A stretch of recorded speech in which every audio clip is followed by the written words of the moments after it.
Happy Monday, everybody. This is Robert, and my video will be for Mental Health Monday, uh, which is in turn for May is Mental Health Awareness Month.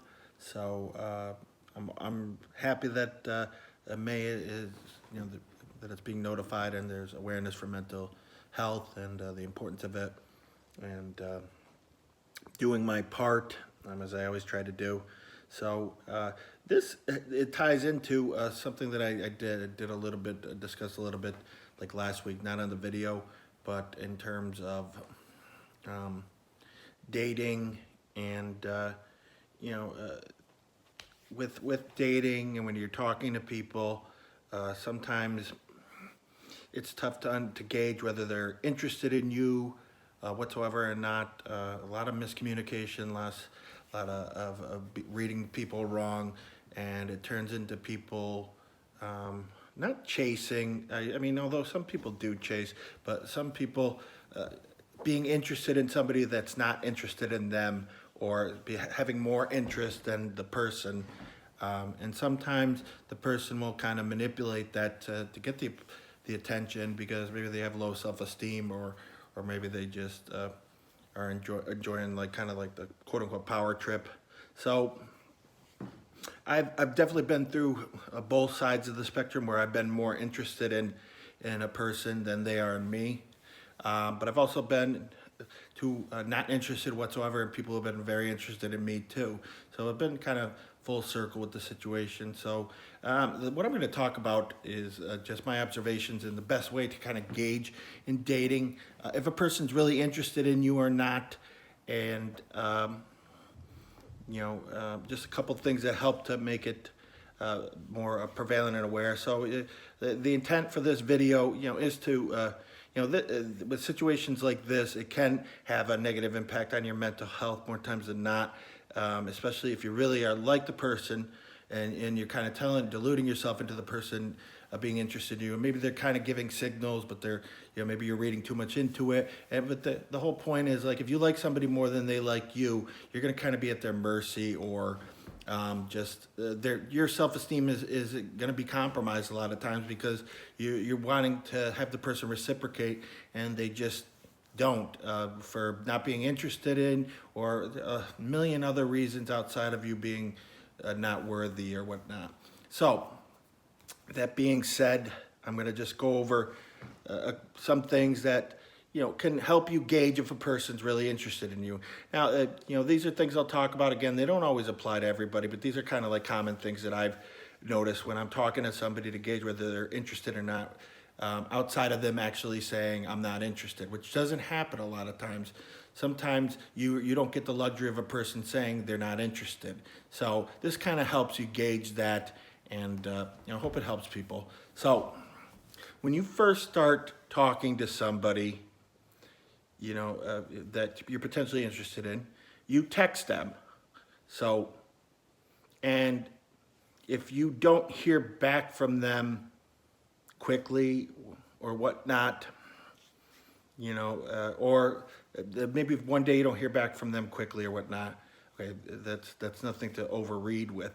But like, if your communication is, you're texting them a lot and it's taken them a long time to get back to you, or consistently, like just about if there's 30 days in a month and you're talking to a person for 30 days and they don't get back to you within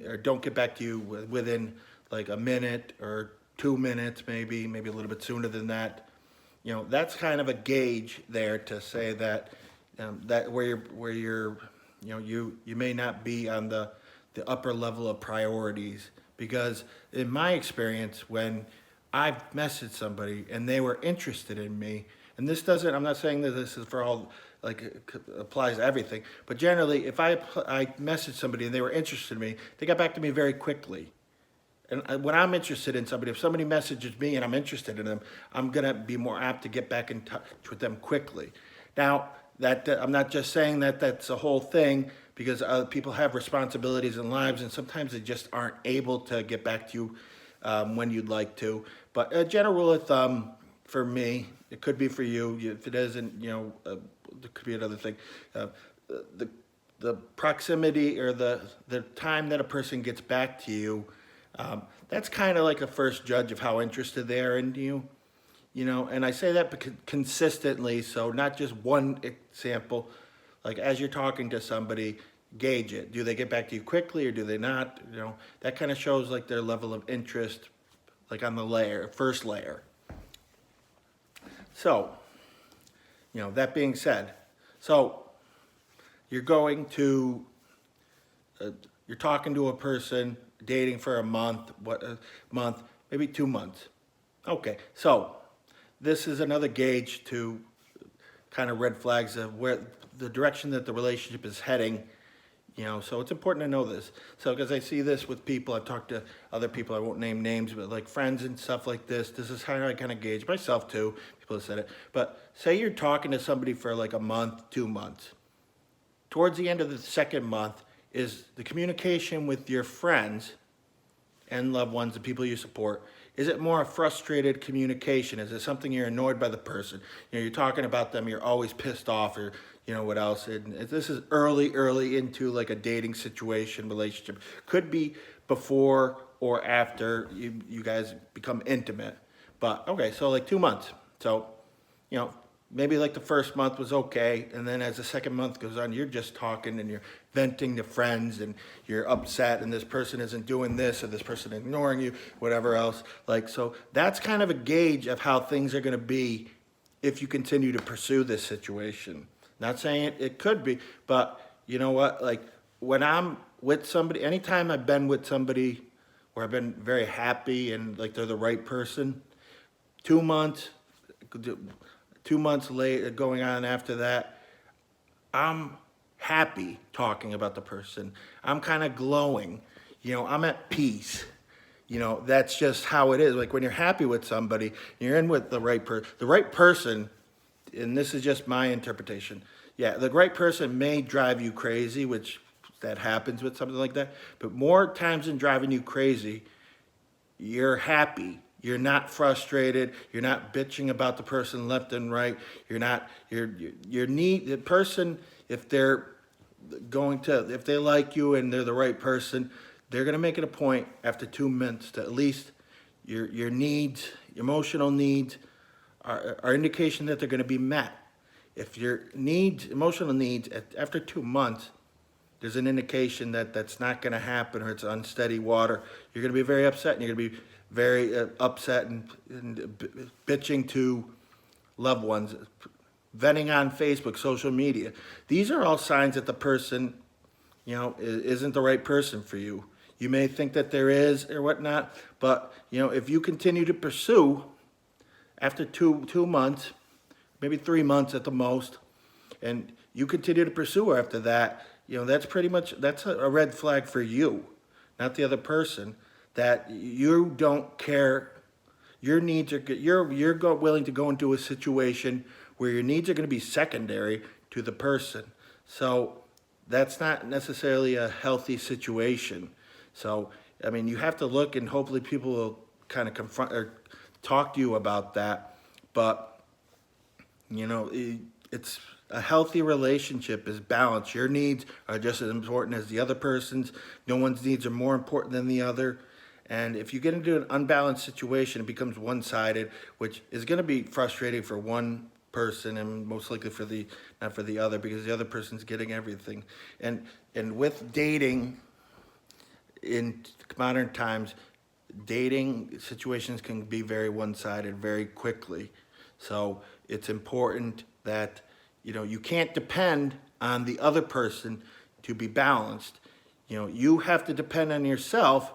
If you see like the red flags and you see like that you're frustrated all the time you're talking about the person, to be like, hey, this isn't going to be a good situation, and if you love the person or whatnot, that's great, that's wonderful. But if your love means that you're not important whatsoever and you're okay with being treated that way, if you're over the age of 18 and you're an adult, that's not the other person's fault, that's your fault.